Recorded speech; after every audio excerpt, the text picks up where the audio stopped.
4 ॾींहं अॻु 9 कोट जो रहावासी नौजवान खे व्याजखोरनि मुंबई ॾांहुं हथियारनि जे ज़ोर ते अगवा कयो हो।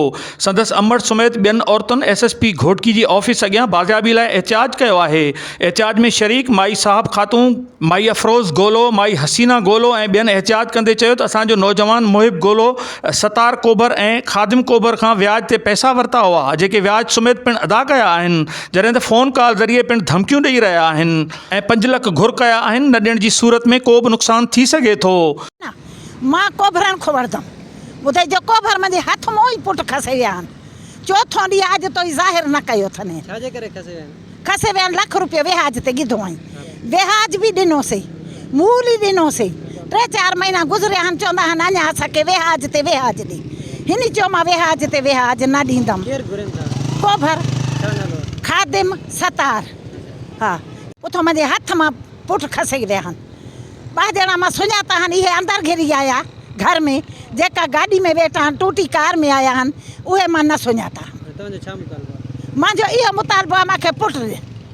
हा ज़ाहिर करनेसि, ॿियो कुझु बि न खपे, असांखे जवान खपे। ॾेर खपे। नाक ते घर में घिरी आया, असां खड़ा हुआसीं, मर्द माण्हू कोन हो, ज़ईफ़ा हुआसीं। वाक़ई इहे 2 ॼणा घिरी आया आहिनि, तकिन बि पिया, ॿाल असां को खसे विया आहिनि। असां चोथों ॾींहुं आहे, असांखे पंहिंजो मुहिब खपे। अब उन ₹1 लाख गिधो विहाज ते, उनमें विहाज बि ॾिनई, मूल बि ॾिनई।